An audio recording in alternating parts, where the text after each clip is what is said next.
¿Cómo les va? Yo soy Miguel Bárcena y me da mucho gusto que nos acompañe en una emisión más de Aquí Entre Nos. Cuando un menor no presta suficiente atención o se distrae fácilmente o presenta hiperactividad, en muchos casos se dice que tiene TDAH. Esto significa trastorno por déficit de atención e hiperactividad. Y sobre esto vamos a hablar precisamente el día de hoy.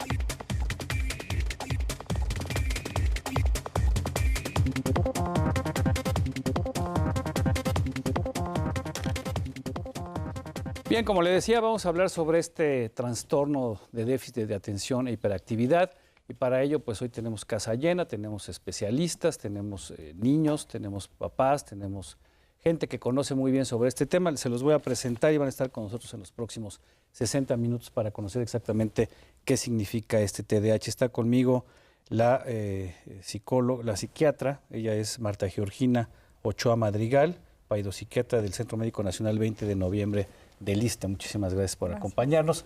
Ya había estado aquí con nosotros y hoy repite Alberto Corona Argüelles, él es del Centro Integral de Salud Mental. Está también la psicóloga Claudia Rule, de la Sociedad Psicoanalítica Mexicana. Muchísimas gracias.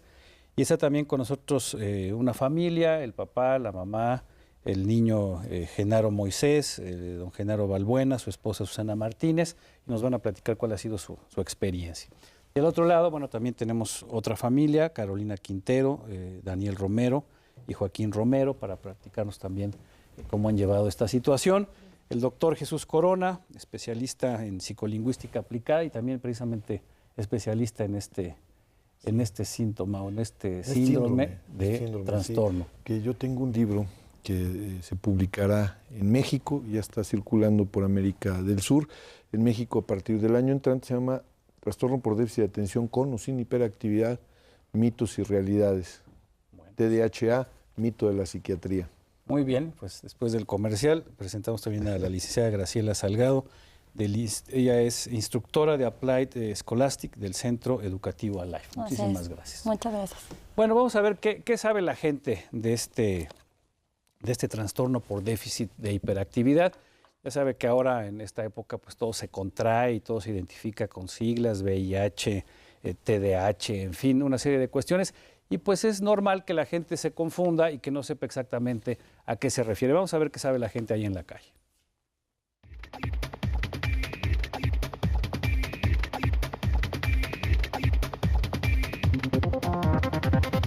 Sí, el TDAH es un trastorno que se refiere al déficit de atención. Sí. Es la hiperactividad en un niño. Son aquellos que no terminan una tarea, siempre están en constante movimiento.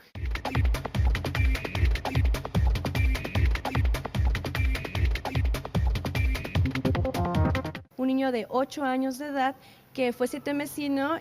Normalmente en los grupos sí lo hay. Sí.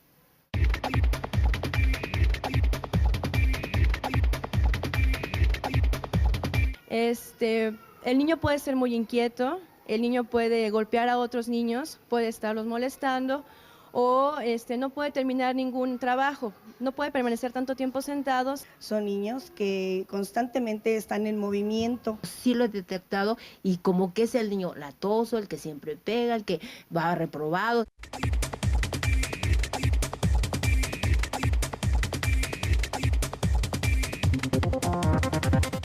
Sí, este trastorno principalmente tiene que canalizarse con un psicólogo.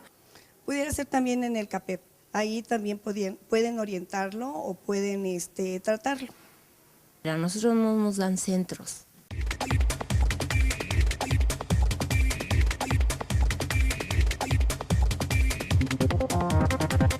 En México conozco por parte de psicología a los CAM, que son centros especializados en los problemas de aprendizaje.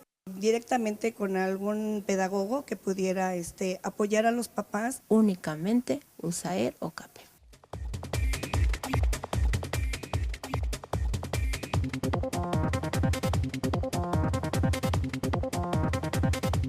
Bueno, pues eso es lo que dice la gente, parte de la información que tiene, parte de la llamada también sabiduría o conocimiento popular. ¿Qué dicen nuestros especialistas?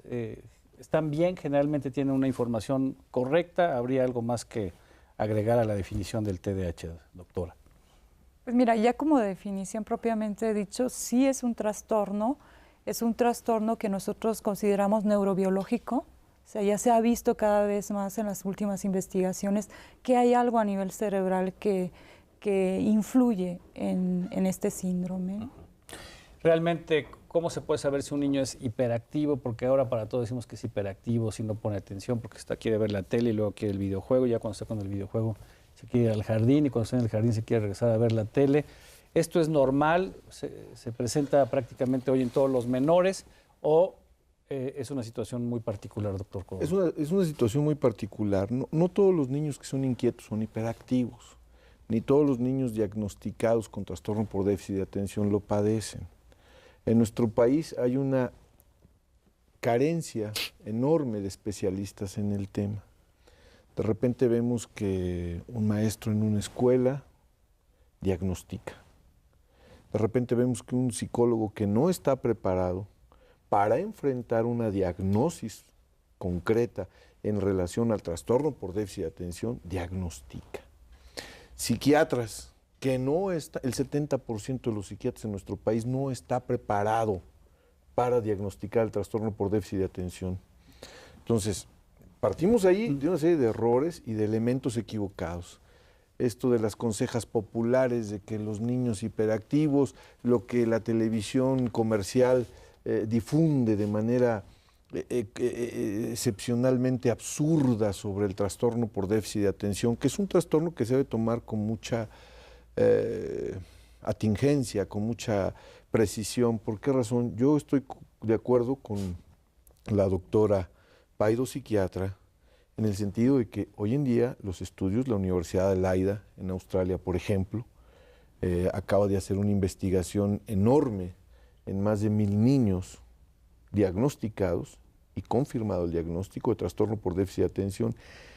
El 95% de los niños tenían una alteración en la cuestión de la dopamina, que es uno de los neurotransmisores quizás más importantes dentro de los neurotransmisores. Tiene que ver con la satisfacción, con el placer, con muchas cosas, ¿no? Y había un déficit que se fue subsanando a través de una alimentación, a través de una serie de cosas. El diagnóstico tiene que ser muy preciso porque la mayoría de las veces la psiquiatría lo que hace es, ellos le llaman medicar al niño, no voy a entrar aquí en polémicas, los medicamentos curan y lo que le dan, el Ritalin, el metilfenidato, que es la sustancia activa, no cura. Pero bueno, finalmente la cuestión aquí es que normalmente les dan la pastillita y con eso están felices y no acuden con pedagogos, con psicólogos expertos en el tema. Tiene que haber, mira, el diagnóstico lo tiene que hacer o un psiquiatra o un neurólogo, no un psicólogo. Y lo digo siendo yo psicólogo. Lo tiene que hacer o un neurólogo o un psiquiatra, que tienen esa especialidad, que tienen los conocimientos suficientes para poder hacer un estudio neuroquímico-biológico que nos permita diagnosticar con mayor precisión. Pero dejarnos llevar porque la maestra se quejó de que el niño es muy distraído, distrae a los otros niños y que ya por eso es hiperactivo, ojo, podemos arruinarle el resto de sus días a ese niño. Hay que tener mucho cuidado. Muy bien, Miguel. doctor. ¿Es un problema de salud, Claudia, en México? ¿Qué tan grave es? ¿Hay datos, hay estadística confiable para saber cuántos, por lo menos menores en México, tienen esta situación? Mira, justo este problema de diagnóstico del que hablaba el doctor, habla de que muchas personas diagnostican mal. Entonces, de repente se observan estadísticas de que el 20% de los niños están diagnosticados con TDA y muchas veces están mal diagnosticados. Las estadísticas y los estudios que yo he encontrado más acercados a la realidad hablan de un 3% de niños con TDA más o menos en México. Creo que es lo más cercano a la realidad.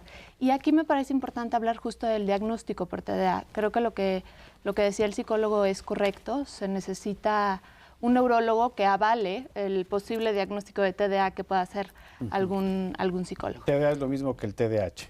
Sí, es lo mismo. TDA es déficit de atención y la H es la hiperactividad. Ajá. Como alrededor de 1.500 hay en niños menores de edad en México, hasta 2.500. O sea, es una cantidad muy importante de muchísimos pacientes. Y yo, al contrario, O sea, 2.500... no, mucho más arriba de esta cifra. O sea, estamos hablando de miles de pacientes en México ¿Se puede diagnosticados. estimar algún porcentaje de la población infantil? Sí, aproximadamente el 5% de la población de menores de edad. Ese es uno de los diagnósticos o de los trastornos psiquiátricos que nosotros vemos con mayor frecuencia. De la población que vemos en psiquiatría infantil, el 50% de los niños que vemos reúne estos criterios. Entonces, un 5% en México es muy importante la cifra. Y pues ya afortunadamente se está haciendo algo al respecto para diagnosticarlos. Yo también quiero aclarar que el diagnóstico es muy preciso, el diagnóstico sigue siendo clínico, las teorías van encaminadas a que haya algo más neurobiológico, pero el diagnóstico es clínico y hay criterios para hacer el diagnóstico y el diagnóstico es preciso. De que si se diagnostica por uno u otro especialista, hay hasta cuestionarios especializados para diagnosticarlos. Yo tampoco quisiera entrar en polémicas de quién, pero, por ejemplo, los que manejamos mucho este padecimiento, hemos tenido oportunidad de hacer investigaciones y haz de cuenta, un niño que yo diagnostico con todos los criterios para déficit de atención, de los cuales pues yo creo que ahorita vamos a hablar, les he preguntado a los mismos maestros o a los que atienden a este niño ya diagnosticado, que si hay algún otro niño en el aula, en un cuestionario que he aplicado, parecido al paciente. Y me contestan, si tiene características similares. Me contestan que 2 o 3. O sea, parecería como que habría que orientar a la población para que esos niños que están por ahí, que son dudosos de tener un déficit de atención, puedan ser diagnosticados por el especialista. ¿Se podría hablar de una cifra negra quizá doble o triple de los casos perfectamente diagnosticados? Sí, yo creo que sí. Eso es lo que yo tengo como, en mi opinión personal, y como el trabajo de diario de la población.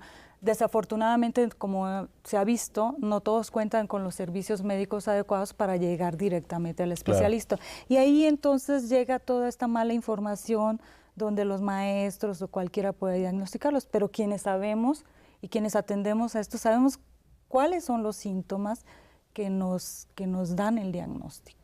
Doctor Corona, ¿es un problema de salud? ¿Esto entra dentro de las características de una situación de salud o es algo completamente ajeno? Simplemente por la incidencia que se presenta el trastorno, pues es muy alta. Entonces sí podría ser hasta una epidemia que se podría catalogar así, porque es muy alto. O sea, ya sería un problema de salud. Ahora, yo quisiera especificar un poco en cuanto a esta parte de si está sobrediagnosticado o no. O sea, nosotros allá en el Centro Integral de Salud Mental vemos una población muy grande y hay una lista de espera enorme. Entonces ahí podemos ver cómo se comportan las estadísticas y todo esto. Yo quisiera hacer como una diferenciación.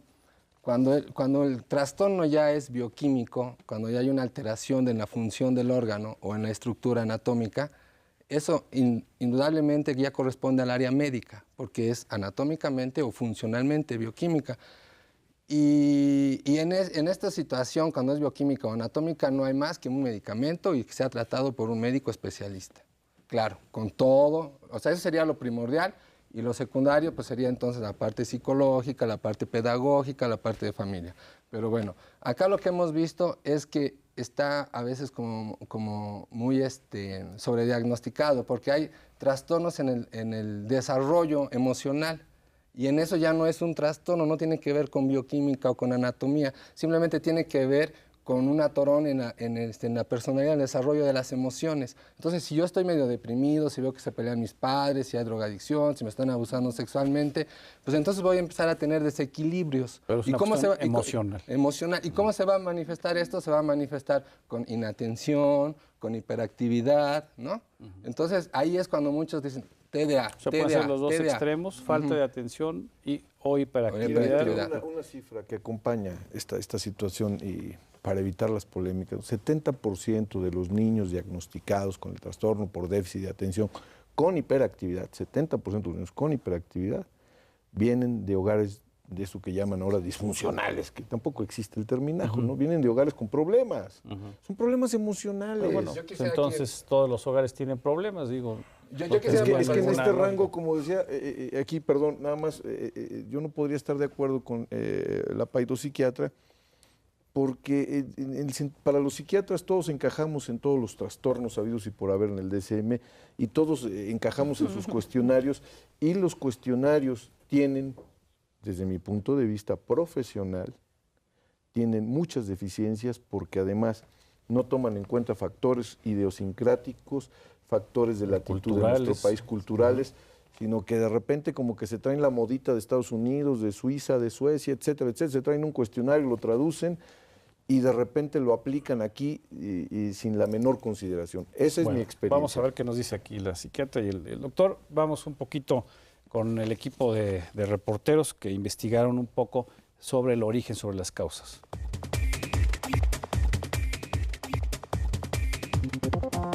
El trastorno por déficit de atención e hiperactividad es un síndrome neurológico del comportamiento que se produce por la alteración del sistema nervioso central y se caracteriza por presentar distracción moderada o severa, periodos de atención muy breve, inquietud motora, inestabilidad emocional y conductas impulsivas.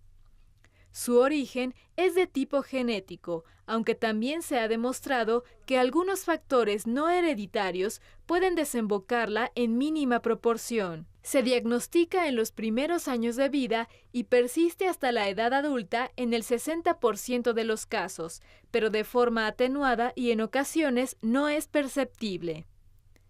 Su prevalencia es mayoritariamente varonil, ya que ocurre a una mujer por cada 4 hombres. Este padecimiento representa una de las causas más frecuentes de deserción escolar y problemas sociales en la edad infantil.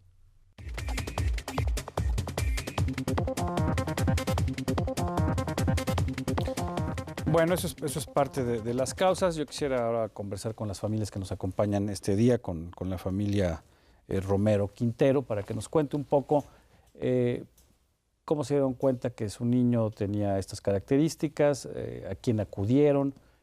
Los últimos 2 meses de clases se quejaron mucho de él y nos dijeron que de plano le buscáramos otra escuela porque en esa ya no podía continuar por la carga que tenían. Él fue etiquetado los últimos meses, diario estaba en la dirección. Sus compañeros... ¿Pero por su comportamiento? Por su comportamiento, por inquieto, sí. Por estar muy alterando. Inquieto, sí. Exactamente. Entonces, él necesitaba, pues, ser tratado de otra manera, ¿no? Porque él se sentía muy mal de estar relegado, separado de sus compañeros y no era feliz. ¿Y eso solo lo presentaba en la escuela o también en la casa de ustedes? En la casa con nosotros era muy obediente y se comportaba bien. Nada más cambiamos de escuela en la que se encuentra ahora. Él va contento a la escuela porque antes no se quería ni levantar. Él no se quería ni levantar para ir a la escuela y ahora se va contento, va feliz, le gusta convivir con sus compañeros. Le cambiamos la alimentación y tomamos unos cursos en la escuela donde está ahora para aprender a comunicarnos con él, porque también muchas veces la falla que tenemos los padres es que queremos que el niño esté en una escuela en donde tiene cierto estatus, cierta carga académica que nos gusta a nosotros o que nos hubiera gustado a nosotros estudiar. Pero a veces nuestro hijo no está contento con ese sistema y queremos a fuerzas que esté ahí, lo obligamos para que esté ahí y realmente lo único que estamos haciendo es hacerle daño. Ya no utiliza medicamentos porque le mandaron un medicamento que cuando yo chequé en internet decía ahí que era para pacientes con esquizofrenia y yo... La verdad me asusté con esa palabra, yo lo llevaba con el psicólogo, con la neuróloga, Inclusive nosotros tenemos una hija de 21 años que ella también pasó por lo mismo. Ella fue diagnosticada con trastorno de déficit de atención con hiperactividad desde que estaba en el kinder. Estuvo con psicólogo, neurólogo, tomó atemperato, ortofranil, encefabol. Ella a veces ya no quería tomar nada porque decía, mamá, es que esto no me sirve de nada, la verdad no me sirve, yo no siento que aprenda más, yo no siento que me vaya mejor en la escuela. Tenía muy malas relaciones con sus compañeros, era rechazada, inclusive la llevamos a neurofeedback para que fuera tratada también y ella hasta ahorita no es feliz. Entonces no quisimos cometer el mismo error con nuestro hijo y ahorita en este momento él no está medicado, le controlamos la alimentación. En la escuela donde está tiene un sistema que se llama Applied Scholastic, donde se enfocan mucho a ver cuáles son los problemas que tiene el niño para aprender, las barreras que tiene para aprender, corregirlas en el momento que se presentan para que él pueda desarrollarse e inclusive se dan cuenta por posturas, que si el niño se ve encorvado, que si el niño empieza a hacer bolitas de papel y las avienta. Cada una de esas señales les da a ver a los maestros que están capacitados en esta tecnología, les da a ver en dónde está el origen del problema que tiene. Si es porque tiene ausencia de masa, si es porque hay una palabra mal entendida o porque el gradiente en el que está en este momento es muy elevado. La verdad, estamos muy contentos ahorita. Vamos a preguntarle a Daniel si quiere platicar con nosotros. ¿Cuánto tiempo llevas en esta nueva escuela? ¿Cuánto qué? ¿Cuánto tiempo llevas en esta escuela? Mucho. ¿Cuántos años lleva? Un año. Un año. Daniel, ¿nos quieres platicar un poquito qué diferencias había en tu escuela anterior y por qué te sientes mejor ahora en esta nueva escuela? No me daban ganas de ir a la escuela. Bueno. Está un poco choqueado. No está habituado a este tipo de... ¿Y cómo te sientes ahora, Daniel? Bien. ¿Bien? ¿Vas contento al colegio? Sí. ¿Tienes muchos amigos? Sí. ¿Juegas mucho ahí también aparte de estudiar? Me tratan bien. Te tratan bien. ¿Y su papá qué dice? ¿Cuánto tiempo tardaron? Nos decía su esposa que en la escuela, bueno, había estas llamadas de atención constantes. Ustedes ya tenían la experiencia previa de su hija mayor. Exacto. Y esto les ayudó a buscar ayuda. Tardaron mucho tiempo en decidirlo. Cuéntenos un poco desde que lo empiezan a detectar hasta que empiezan a tomar una decisión de cambiarlo de colegio. Sí, él en el otro colegio iba en primer grado y pues iba bien el niño. En la escuela donde estaba recibía mucha información, o sea, tenía que aprender mucha información en poco tiempo. Digamos, es una de ese tipo de escuelas en donde, pues, obviamente tratan de cubrir el requisito, ¿verdad? De ¿cómo se llama? Lo que el niño debe saber en primero, segundo y tercero. Yo empecé a percibir que él se sentía presionado, empezó a tener cambios conductuales, o sea, empezó a manifestar inconformidad con la maestra, empezó a inconformarse con sus compañeros. En realidad, ¿cómo se llama? Tenía demasiada presión. Exactamente. Y a raíz de eso empezó a manifestarse un poco con las actitudes que tenía su hermana, y ahí, como dice mi esposa, pues empezamos a preocuparnos. Lo llevamos con una terapeuta y ella nos comentó que el niño presentaba un trastorno, ¿verdad?, de personalidad desafiante. En realidad, bueno, pues hasta ahí nos quedamos, seguimos con las terapias. ¿Eso les dijo la maestra? Eso nos dijo la terapeuta. Ah, la terapeuta. La neuróloga. Entonces empezamos a tratarlo, ¿cómo se llama?, con medicamentos, muy poco en realidad. Y tratamos evidentemente de conseguir una nueva escuela, una nueva alternativa, precisamente para que él pues se desarrollara. Encontramos a la Life como una opción. En principio nos, ¿cómo se llama? Pues no vimos un cambio conductual de primera instancia. Posteriormente le quitaron ahí los medicamentos. empezó a recibir digamos que sus clases normales. Nosotros nos incorporamos también en algunos cursos que dan ahí y hemos visto evidentemente en él un cambio bastante positivo, ¿no? Ha habido una transformación en cuanto, como dice mi esposa, en cuanto a la relación con sus maestros, con los alumnos, y obviamente en aprovechamiento ha ido en aumento, ¿no? Muchísimas gracias. Del otro lado tenemos a la familia Balbuena Martínez. ¿Nos pueden referir también brevemente cuál ha sido su experiencia y cómo la están llevando? Sí, bueno, nosotros somos papás de Genaro Moisés. Pues en realidad la experiencia que nosotros vivimos fue triste, porque él desde muy corta edad al niño lo diagnosticaban con déficit de atención, al grado que tuvimos en una escuela la experiencia de que al niño lo sujetaban con cinta canela a la silla y le tapaban la boca con cinta canela para que el niño no hablara y el niño no se parara. Vimos algunas alternativas, fuimos con psicólogos, los psicólogos nada más nos decían que teníamos que ponernos en tratamiento nosotros y que eran problemas de conducta del niño. Hicimos caso algún tiempo, pues continuamos en la escuela. ¿Qué edad tenía su hijo en ese entonces? En ese entonces tenía 6 años, iba él en primero.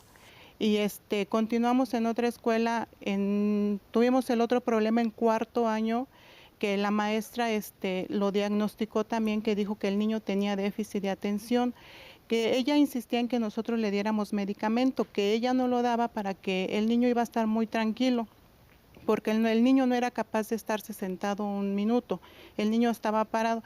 Entonces fuimos otra vez con la terapeuta y nos dijo, ustedes tienen que cambiar sus problemas, sus problemas conductuales, que es lo que él tenía, nada más, hasta ahí no avanzamos. Nada más nos dijo.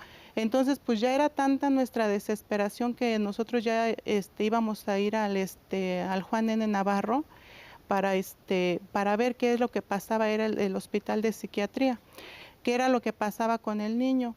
Ya posteriormente, pues, vimos la escuela que era alguna alternativa, que nos daban algunas alternativas a base de alimentación, que habíamos escuchado que era a base de alimentación lo que nos daban con el niño.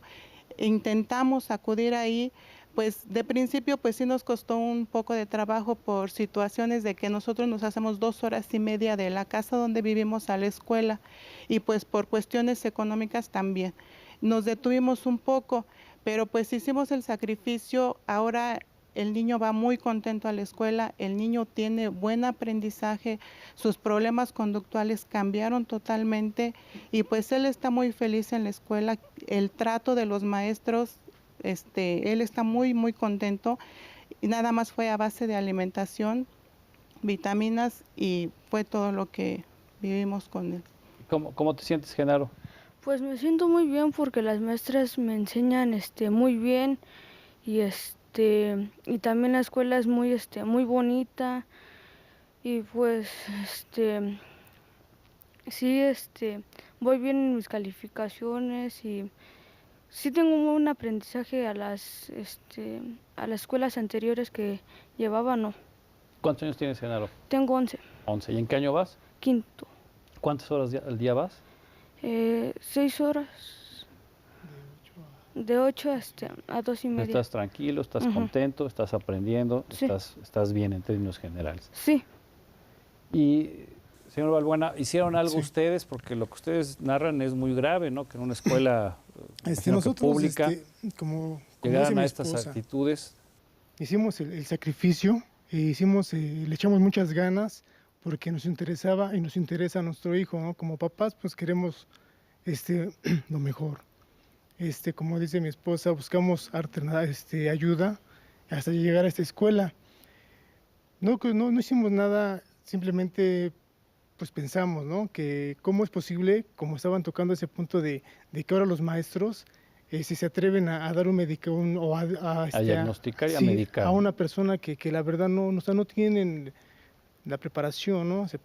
Para dar un medicamento. Y a nosotros la maestra nos presionaba mucho en ese aspecto de que no, aquí yo le doy un medicamento, que esto le va a servir. Nosotros no quisimos. ¿Ustedes no denunciaron a la escuela y a la maestra por esta situación? Lo platicamos como las 2 veces anteriores. La directora y el director, la verdad, nunca... ¿Qué escuela era? Era la primera unidad en Venezuela y Colegio Cuauhtémoc. ¿En dónde? ¿En qué? En el Estado de México. Las dos se encuentran en el Estado de México. Una se encuentra en el municipio de Texcoco y la otra igual, ahí mismo. Sí, nosotros venimos de Texcoco. Entonces, pues llegamos a esta escuela y la verdad nos sentimos muy contentos porque nuestro hijo ha superado muchas cosas, muchísimas cosas, como usted no se imagina. Va muy bien, es otro trato hacia él. Como nosotros lo llevamos con medicamento, se puede decir con vitaminas, no medicamentos, vitaminas, y su dieta de verdura y todo eso, y es lo que ha ayudado mucho también. Y un sacrificio de 5 horas diarias sí. de ir y venir. Sí, porque nos venimos muy temprano de la casa a la escuela, pero él echa muchas ganas, él no dice, no papá, no quiero ir, no, al contrario. Lo importante es que están viendo resultados. Muchísimas gracias, señor Balbuena. La verdad, sí. Y me imagino que esta situación desafortunadamente ha de ser muy común, se debe repetir en muchas ocasiones en este país, doctor Corona. Sí, este es un ejemplo, ¿no?, del problema que tenemos. Yo me atrevería a decir que ellos no tienen TDA, o sea, están mal diagnosticados. Y esto es lo que tú estás diciendo, lo que sustenta y lo que nos pone a nosotros como que están haciendo mal las cosas, pero evidentemente esto no es un TDA. Tenemos que ver las varias dimensiones. Una es que también hay un desarrollo y hay una cuestión social. Nosotros primeramente, como cuando nacemos, lo único que tenemos para expresar nuestras ansiedades o nuestras necesidades es la motricidad, es la parte motriz. Y en eso la familia nos ayuda a hacer la traducción, ¿no? Yo me siento con frío, no puedo decir tengo frío, ¿no? Acabo de nacer, entonces lloro y la familia pues trata de ir acercando y a veces le atina, a veces no, y entonces nos va ayudando a poder ir haciendo una traducción a nuestras ansiedades y nosotros vamos identificándolas y las podemos manejar. Pero en una familia disfuncional, ¿no?, donde hay agresión, donde hay alcoholismo, lejos de que les puedan ayudar a hacer, le ponen las suyas propias, ¿no? Entonces, pues lejos de que lo ayuden, pues lo enloquecen. Precisamente vamos a ver la siguiente cápsula que preparó el equipo de investigación para que nos dé un poco más de luz, pues por qué se confunde la gente, incluso los mismos especialistas, a la hora de diagnosticar este trastorno.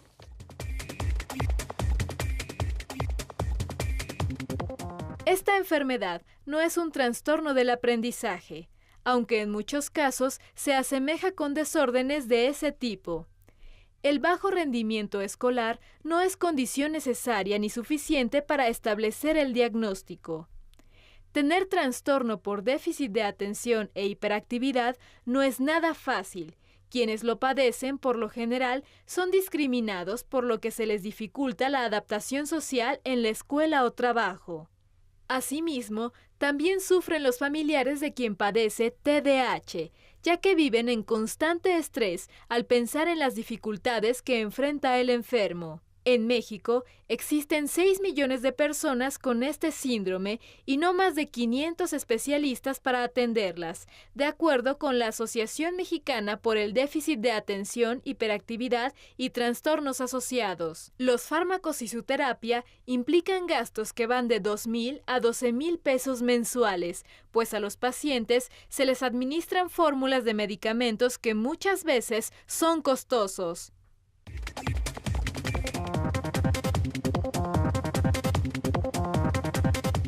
Bueno, ahí tiene usted parte de la problemática que implica el diagnóstico. Como aquí ya se decía, bueno, pues se cometen muchos errores, injusticias y además, como también ya señalaba, se le puede fregar la vida, así que para siempre. Al menor está con nosotros la licenciada Salgado, quien viene precisamente de esta escuela o de esta institución en la que estos 2 menores que nos acompañan están cursando sus estudios. Cuéntenos, ¿cuál es el sistema? ¿Cómo trabajan con ellos? ¿En función de qué van definiendo qué es lo mejor para cada uno de los menores que atienden? Bueno, pues cuando nosotros somos personal capacitado en esto que es la tecnología de Applied Scholastics, nosotros recibimos casos como Genaro y casos como Daniel, que llegan mal diagnosticados, que vienen etiquetados, que vienen maltratados de casa, que vienen maltratados de la escuela. muchas cosas que de repente a uno como especialista también le impactan, ¿no? Porque tenemos las herramientas, pero ya al grado de ver lo que le pasó a Genaro o el caso de la hermana de Daniel, bueno, ya no tenemos control sobre eso, ya no tenemos control nosotros sobre los diagnósticos, pero lo que hacemos en Alive es darles la oportunidad a ellos de quitarse la etiqueta, ¿no? Es la primera regla, fuera etiquetas y fuera medicamentos, ¿no? Nos manejamos sobre 4 puntos importantes, que el primero es la alimentación. Buscamos que nuestros niños lleven una dieta libre de carbohidratos, azúcar refinada, chocolates y colorantes artificiales. Libre de todo esto que los acelera. Así es. No porque creamos que sea el punto de partida para un déficit de atención o hiperactividad, sino que simplemente sin estos alimentos, que es un tipo de intoxicante para nuestros niños y hasta para nosotros como adultos. Azúcares, chocolates. Colorantes artificiales y todo tipo de carbohidrato. Creemos que mejora el rendimiento quitándole estos alimentos, ¿no? No es el pie para, pero si evidentemente le damos un carbohidrato a cualquier persona, la actividad sube muchísimo, ¿no? Como segundo punto, lo que manejamos en la escuela es lo que es el apoyo con nutrientes, ¿no? Ya que cuando llegan los canalizamos nosotros con nuestros médicos para que los atiendan, los chequen, los desintoxiquen de medicamentos, los desintoxiquen de sustancias.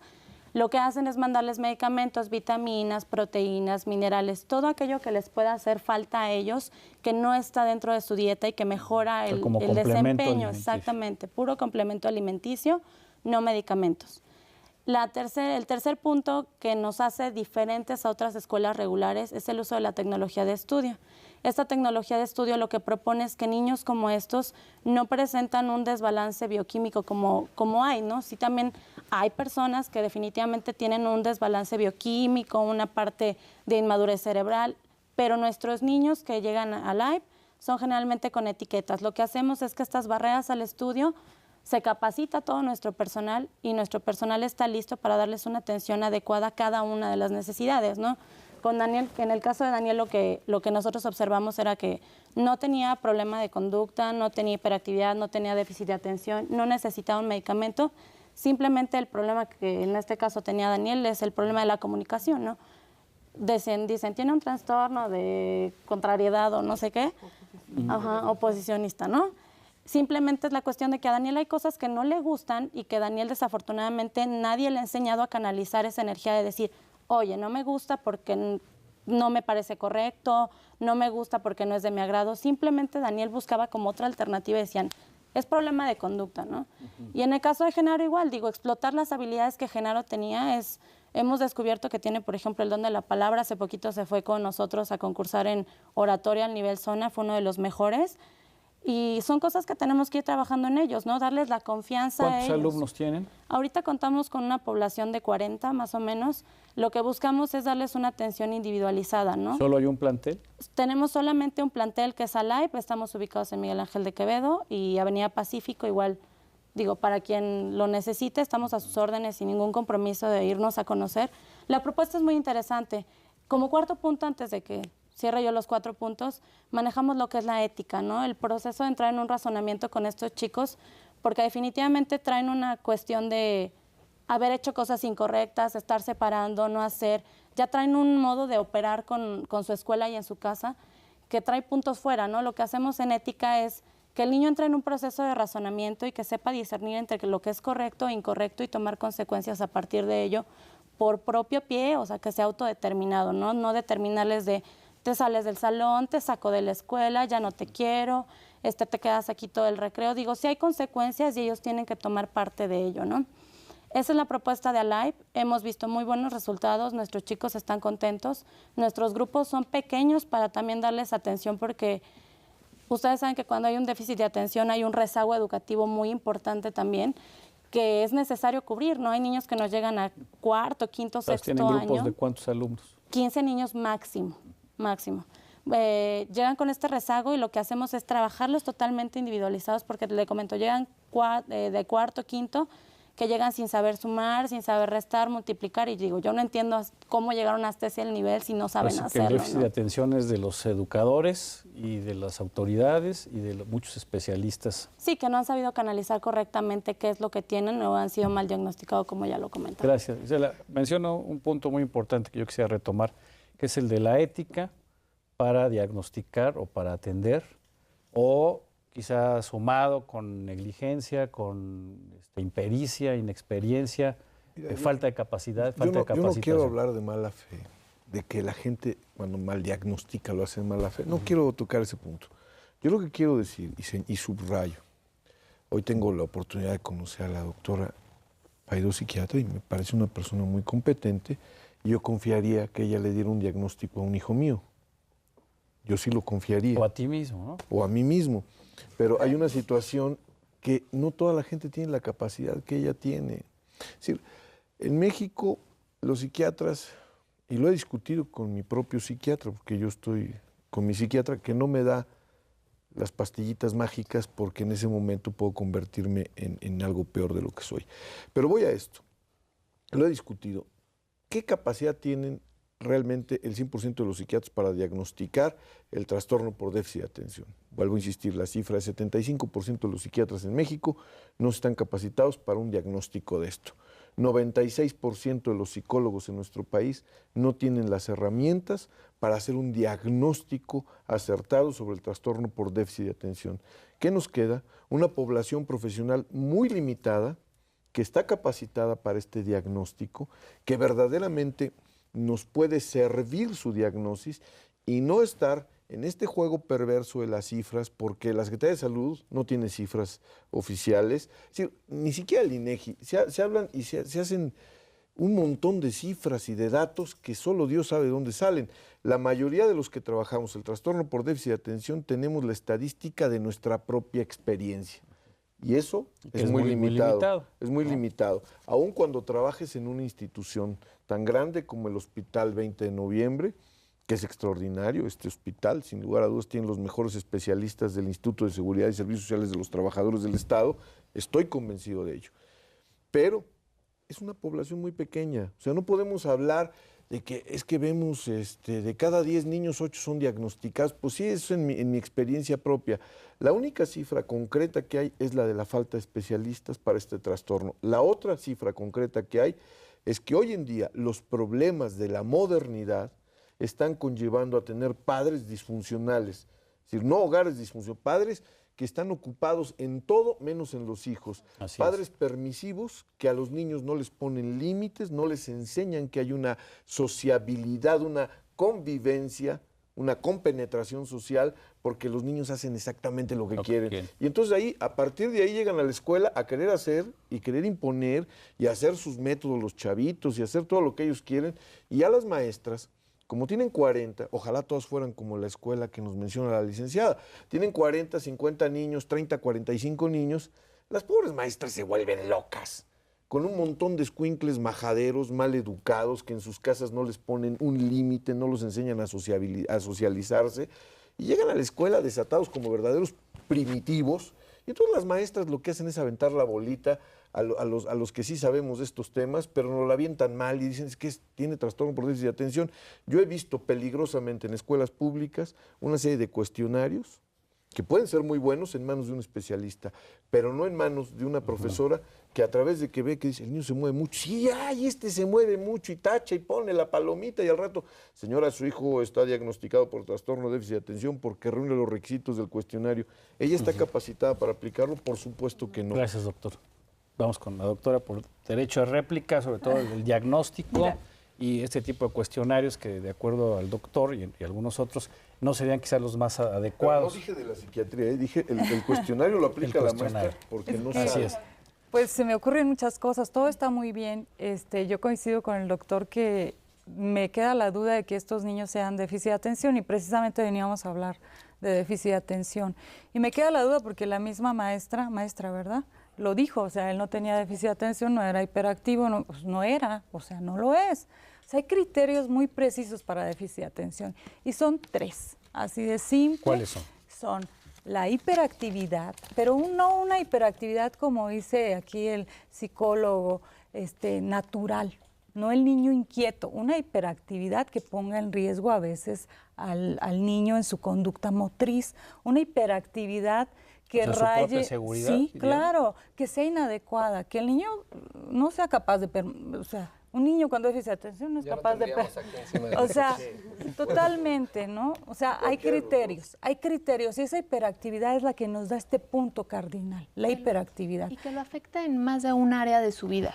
O sea, que esta hiperactividad sea en la escuela, sea en casa, sea en clases de natación, un en todos niño lados. que nada más está hiperactivo en la escuela, hay que pensar en el ambiente escolar más que... Quizá ese ambiente le es porque hostil o no estos le es ambientes, o sea, el niño no puede ser hiperactivo nada más en la escuela. O sea, algo pasa en esa escuela, pues que tenemos que pensar. Y bueno, el otro síntoma cardinal, antes de pasar a otro orden de idea, es el déficit de atención, la desatención que nombramos nosotros. O sea, el niño no es capaz de prestar atención. Y sí hay niños que la prestan en forma selectiva, o sea, porque luego vienen las mamás, oye, pero si mi hijo se queda ahí con el Nintendo pegado más de una hora, claro, es una atención selectiva. ¿No? Y si contamos Se con saben que los nombres de todos los luchadores, estos gringos, pero no saben a los niños héroes o el himno nacional, ¿verdad? Entonces, este déficit de atención tiene que hacerle al niño que incurra en errores por omisión, en que el niño también no atienda donde debe atender. Y sobre todo en las cosas que son muy monótonas, rutinarias, como son las tareas. Claro. Como es estar viendo al maestro en este dictado, específicamente que además habría que replantearse la educación tradicional, que hoy ya no es eficiente para mantener la atención de los niños sin que tengan este déficit.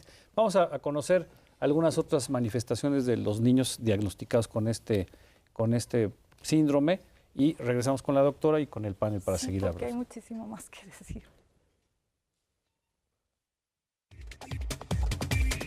Los niños con trastorno por déficit de atención son muy impulsivos, por lo general hablan y actúan sin pensar y presentan dificultad para concentrarse, comprender instrucciones complejas, fijar la atención prolongadamente y trabajar en equipo.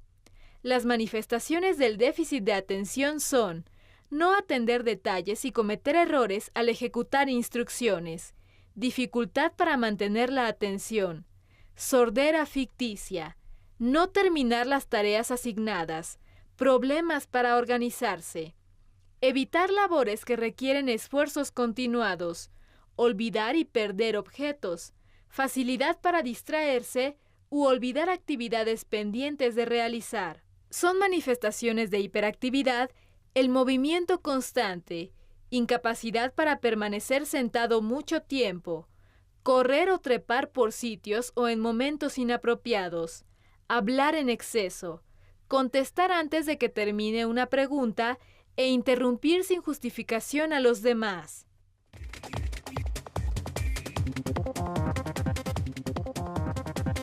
Bueno, pues hay otras características, sobre todo dicen que hablan en demasía, interrumpen, son impulsivos. El impulso lleva a que estos niños sean disruptivos. Realmente, estos niños con el impulso, como les gana el impulso, aparte de la hiperactividad, entonces el impulso hace que interrumpan constantemente, que no esperen su turno. Entonces esto los hace poco populares.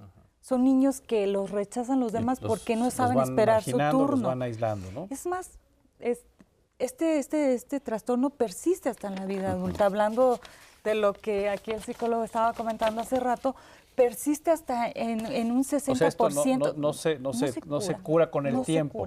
Y estoy totalmente de acuerdo en que el medicamento no lo cura, lo controla. A ver, Claudia nos quería decir algo. Adelante, sí, doctora. Yo quisiera recalcar que no es falta de inteligencia el déficit de atención. Son niños que pueden ser perfectamente capaces y llegar a tener hasta 3 carreras, ¿no? Y ser exitosos en la vida.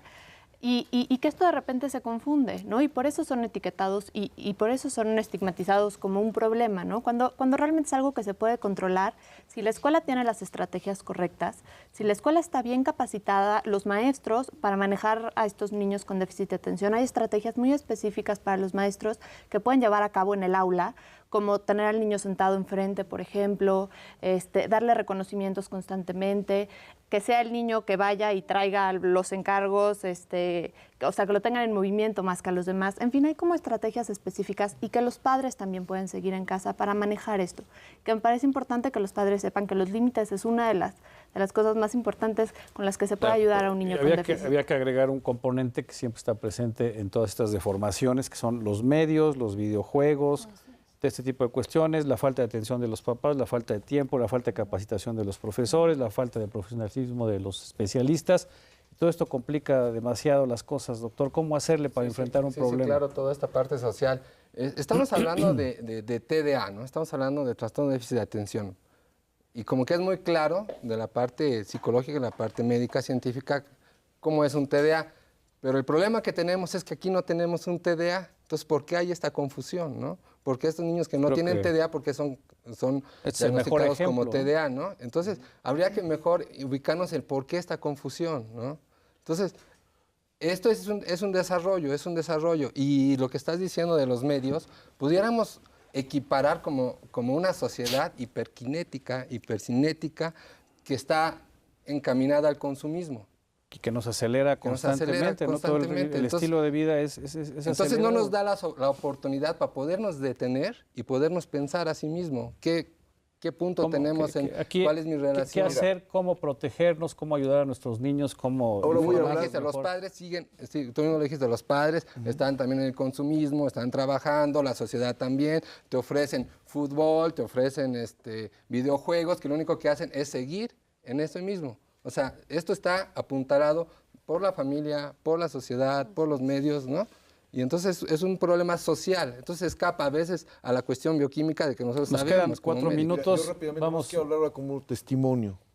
Yo fui diagnosticado. Tengo 47 años de edad. Con 4 años luché contra un cáncer, como ya lo saben en estos programas. Soy un superviviente del cáncer. Pero además he supervivido desde que yo tenía 6 años al diagnóstico de un colega de mi padre que dijo que yo era hiperkinético. Jamás me medicaron. Soy un hombre completamente feliz, completamente disfuncional, en el sentido que yo sí interrumpo, arrebato la palabra, no espero mi turno. Sí hay aquí un ejemplo de una persona con trastorno por déficit de atención y soy yo. Pero aquí ha sido muy ordenado, muy respetuoso. He sido ordenado porque soy un adulto que ya tomó conciencia de estas cosas. No eres invasivo. No soy invasivo. Y los TDA son invasivos. Se van aprendiendo. Se van aprendiendo en la vida adulta. Así es. Eso no quita que tengan el déficit de atención. Muy brevemente, porque se nos va a ir el tiempo y no vamos a concluir. A ver, señor Balbuena, rápido. Los niños que lo tachan así son muy inteligentes. A nosotros nos consta, con nuestro hijo lo hemos visto. Él quiere aprender más. Él dice, no, me interesa más esto. Yo siento que ellos necesitan tener más materias, no sé, como dibujo, como aquí lo tiene. Él tiene dibujo, tiene arte, tiene... La verdad, muchas materias que yo siento que le llenan ese querer saber más, porque eso es lo único que ellos... Gracias, señor Balbuena. De este lado, la familia Quintero nos quiere comentar algo. A mí lo que me inquietaría en un momento dado, digo, aquí ya que están varios especialistas, es en qué sitios, ¿verdad?, uno puede asistir precisamente para que hagan exámenes, obviamente. ¿A dónde ir? ¿A quién acudir? ¿A quién acudir, no? Porque evidentemente, digo, pues tal vez igual que el señor, ¿verdad? Nuestros hijos fueron mal diagnosticados, pero ¿qué instituciones en realidad están validadas para dar está el sector salud, el ISSSTE, está capacitado, ¿no? El Instituto Mexicano del Seguro Social, el DIF, dictamen. Algunos especialistas. Está el Instituto Nacional de Psiquiatría, el Instituto Nacional de Comunicación Humana, está el Juan Navarro, está el Ramón de la Fuente, está también el Instituto, está la universidad con el Instituto de Investigaciones Neurológicas, que hace unos trabajos excepcionales y poco lo aprovechamos. Claro. Y el comercial último de Grisela, pues para que nos diga dónde. Yo los invito a que conozcan la escuela, que conozcan el Centro de Educación Alive. Si sus niños fueron diagnosticados hiperactivos, déficit de atención, problemas de conducta, los invitamos a que nos conozcan. Está la oportunidad de quitarles a sus niños todo esto que les impide continuar con su vida normalmente. Muy bien, pues muy interesante el tema. Habrá que hacer otro programa para abundar. Comentar, pues que no necesariamente se tienen que medicar a todos los niños, pero en la gran mayoría sí. Y los medicamentos que se mencionó, por ejemplo, por no dejar pasar, que se le dieron a su hija, no son los de primera elección para un déficit de atención. Ahí pues nuevamente el error en el diagnóstico, el error en el tratamiento. Y aquí no es el pleito entre si medicamos o no, el medicamento funciona el más del 80%. Siempre y cuando el diagnóstico sea el adecuado. Muy bien, doctora. Pues como siempre, papás, mucho ojo con sus hijos, tiempo, cariño y sobre todo atención. Soy Miguel Bárcena, pásela muy bien.